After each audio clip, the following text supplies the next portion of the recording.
这里是外媒3分钟，我是安博然。A man pretending to be a legitimate commentator told CNN that sipping tea during a 2-hour speech could be a sign. An Australian journalist goes well off the mark and likens President Xi to white supremacy. Plus, I want to thank all of you for 1 million followers. This is Reports on China, Quick 3. Let's start counting down.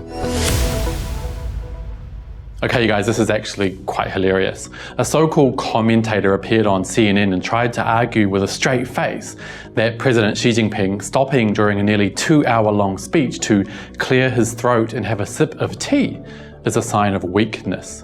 Honestly, you can't make this stuff up. Let's take a look. When it comes to Chinese politics, it's really sometimes not always about the obvious, but about the more subtle points. And one thing a lot of people have noticed, of course, is he paused a few times to clear his throat and sipping tea. So that really, again, in a way, points to the question of about his stamina. Wow, I really don't know what to say here, you guys. Most of us have never had to make a 2 or 3 hour long speech and probably never will in our entire lifetimes. I can't even record my several minute long Reports on China episodes without making several mistakes and re-recording some sentences. Maybe if this guy wants to see poor stamina in a leader, he should look in his own backyard.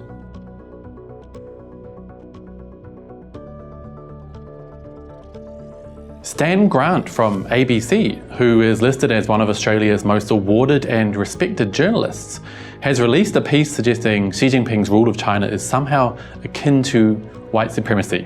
I'm not joking.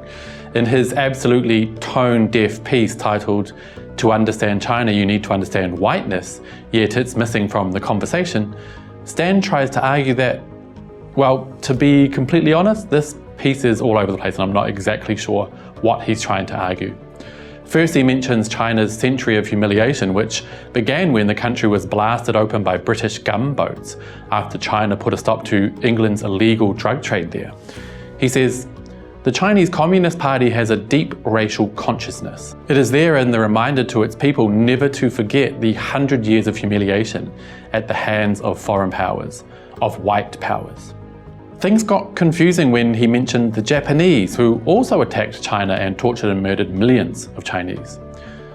Yes, that humiliation was at the hands of the Japanese too, he continues, but the Japanese themselves cannot be separated from the project of whiteness. After that, he takes a 180-degree turn and describes the Yellow Peril, where Chinese in the West faced violence and discrimination, but then makes another 180-degree turn at the end, where he introduces a whole new argument which neither makes sense or is backed up or fleshed out in any way. He says, "In some ways, Xi's China may represent the end of whiteness, except that the Chinese Communist Party itself mirrors whiteness. The irony is Xi has also become what he opposes. He is a Han nationalist. His idea of Chinese power is ethnic Han superiority, persecuting non-Han, non-white people in his own country. If you're not already struggling to follow this schizophrenic mess, it gets worse.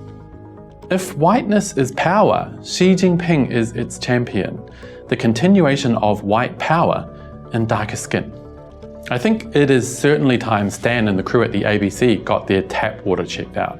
I think there's definitely something in whatever they're drinking. Lastly today, I just want to thank all of you for helping me cross the 1 million follower mark. Wow, after a year of tough work with Reports on China, my social media follow account, both here in China and overseas, has crossed 1 million. Honestly, I never thought I'd get this far, and it really is thanks to all of you for your support.